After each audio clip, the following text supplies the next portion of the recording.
Shalom, saudara yang dikasihi Tuhan. Apa kabar saudara? Doa saya dimanapun saudara berada, dalam keadaan baik, sehat, serta berlimpah dengan ucapan syukur. Firman Tuhan datang kepada kita hari ini, hadirat Tuhan. Dan sebelumnya marilah kita berdoa. Tuhan Yesus yang baik, terima kasih buat kasih setia Tuhan, buat anugerah Tuhan dalam kehidupan kami. Kami percaya hari ini adalah hari yang baik, hari yang diberkati Tuhan. Dan kalau sebentar kami akan merenungkan firman-Mu, urapilah kami Tuhan, agar kami memperoleh pengertian, terlebih kami menjadi pelaku firman-Mu.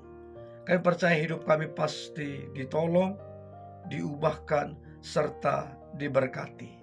Dalam nama Tuhan Yesus kami dengarkan firman-Mu. Haleluya. Amin. Kejadian pasal 2 ayat 8 dan 9. Selanjutnya Tuhan Allah membuat taman di Eden di sebelah timur. Disitulah ditempatkannya manusia yang dibentuknya itu. Lalu Tuhan Allah menumbuhkan berbagai pohon dari bumi yang menarik dan yang baik untuk dimakan buahnya, dan pohon kehidupan di tengah-tengah taman itu, serta pohon pengetahuan tentang yang baik dan yang jahat. Saudaraku, firman Tuhan datang kepada kita bicara tentang hadirat Tuhan. Hadirat Tuhan adalah yang terpenting dalam kehidupan ini. Adalah percuma kita sukses kalau kita tidak memiliki hadirat Tuhan. Percuma kita kaya raya kalau kita tidak memiliki hadirat Tuhan. Percuma kita juga terpandang dan dihormati manusia kalau kita tidak memiliki hadirat Tuhan. Sebab semua itu semu, tetapi hadirat Tuhan adalah kekal. Hadirat Tuhan itu yang kita butuhkan. Saudaraku, di ayat 8 dikatakan begini.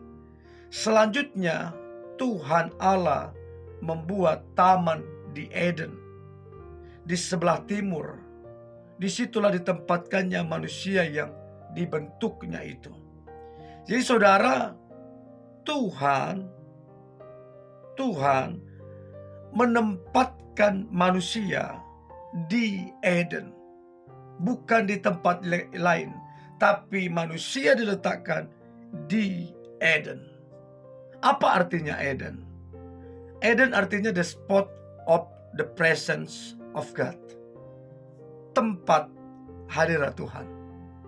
Jadi saudara, manusia ditempatkan Tuhan di hadiratnya, di Eden. Apa artinya saudara? Tuhan mau kita tinggal di dalam hadiratnya, sebab kita ditempatkan di situ. Hadirat Tuhan itu sangat penting. Jadi saudara, jangan memulai segala sesuatu tanpa hadirat Tuhan. Tapi mulailah segala sesuatu di dalam hadirat Tuhan. Maka lihatlah, hadirat Tuhan akan menolong kita banyak hal. Hadirat Tuhan akan membentuk kita. Bahkan hadirat Tuhan akan memberkati kehidupan kita. Bahkan saudara, kalau kita renungkan, baik Adam ataupun Hawa, mereka tidak mengalami kesusahan, tidak mengalami sakit penyakit ketika mereka ada di Eden, ketika mereka ada di dalam hadirat Tuhan. Bahkan mereka juga belum ada kekhawatiran di situ, belum ada ketakutan di situ, karena di dalam Eden hadirat Tuhan. Tapi saudaraku, begitu dosa masuk, maka kebohongan terjadi, ketakutan terjadi. Begitu dosa masuk, maka saudara, saling tuduh-menuduh terjadi, fitnah-memfitnah terjadi.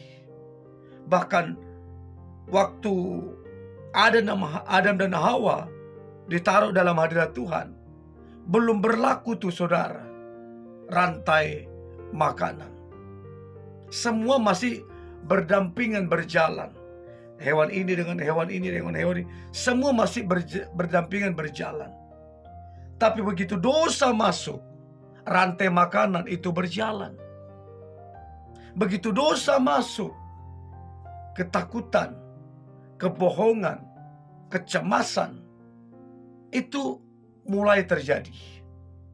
Bahkan saudara, ketika dosa masuk, maka Adam dan Hawa diusir dari Eden. Dan itu adalah hal yang paling mengerikan. Terpisah dari Eden, hadirat Tuhan. Saudara, kalau kita belajar tentang Eden, tentang hadirat Tuhan, maka disinilah sumber berkat, sumber damai sejahtera, sumber sukacita, bahkan sumber berkat di situ, saudara. Jadi yang kita perlukan semua ada di dalam hadirat Tuhan. Saudara, apa yang terjadi ketika dosa masuk? Ketika Adam dan Hawa, mereka diusir dari Eden, terpisah dari hadirat Tuhan. Maka firman Tuhan berkata, mulai hari ini Adam, engkau akan susah payah mencari nafkah. Berarti tadinya di Eden, di hadirat Tuhan, Adam gak susah cari nafkah. Bahkan sudah Tuhan sediakan, sudah Tuhan pelihara. Tapi begitu dosa masuk, maka Adam akan bersusah payah mencari nafkah. Sedangkan Hawa akan susah payah melahirkan. Jadi saudara, ada hal-hal yang terjadi ketika orang terpisah dari hadirat Tuhan. Bahkan kalau kita pelajari tentang anak yang bungsu, ketika dia menjauh dari bapaknya, lihatlah saudara, kehidupannya tidak menjadi lebih baik. Tidak menjadi lebih baik. Tapi ketika anak bungsu menyadari keberadaannya, dan dia berkata, aku akan kembali ke rumah bapakku, sebab di rumah bapakku banyak makanan. Sebab memang anak bungsu ini kelaparan, saudara. Hampir-hampir mati kelaparan. Dan dia tahu di rumah bapaknya ada makanan. Dia dicintai di situ. Maka saudara, si bungsu ini kembali kepada bapaknya. Apa yang terjadi, saudaraku? Apakah dia diusir? Apakah dia dimaki? Enggak, saudara. Maka Alkitab mencatat, maka Tuhan, maka Bapa itu berlari mendapatkan si bungsu, memeluknya, memberikan jubah yang baru, cincin yang baru, kasut yang baru, bahkan diadakan pesta. Saudara, hadirat Tuhan itu begitu penting. Dan Tuhan sampai hari ini masih menunggu kita untuk kita berbalik seperti anak bungsu. Dan percayalah saudara, tidak pernah ditolak oleh Tuhan. Justru dia akan welcome dalam kehidupan kita. Dan saudaraku, apa yang terjadi ketika saudara dan saya ada di Eden, di hadirat Tuhan? Maka yang pertama, kita akan mengalami pemeliharaan Tuhan. Yang kedua, kita akan menikmati berkat Tuhan. Yang ketiga, kita akan menikmati damai sejahtera, joy, sukacita, bahkan kebahagiaan kita akan alami. Jadi saudara, jangan coba-coba meninggalkan Eden, hadirat Tuhan. Sebab sumber kehidupan ada di situ. Sumber kebahagiaan sejati ada di situ. Sumber damai ada di situ. Jadi saudara, kalau kita ada di Eden, di hadirat Tuhan, maka kita akan menikmati semua ini. Tapi kalau kita menjauh, kita akan mengalami kerugian. Dan itu akan sangat membuat kita ada di titik yang paling rendah waktu menjauh dari hadirat Tuhan. Dan saya percaya hadirat Tuhan akan menolong kita, bahkan memberkati kehidupan kita. Mari kita berdoa. Tuhan Yesus yang baik, terima kasih buat anugerah Tuhan. Kami percaya hari ini adalah hari yang baik, hari yang diberkati Tuhan. Tuhan, kami mengucap syukur, kami bisa merenungkan firman-Mu. Kami percaya firman ini bertumbuh dalam kehidupan kami, sehingga kami makin dewasa, dan kami boleh tinggal dalam hadirat Tuhan, sebab dalam hadirat-Mu ada kekuatan, ada kemenangan, bahkan ada berkat Tuhan. Dalam nama Tuhan Yesus, kami berdoa dan mengucap syukur. Haleluya. Amin.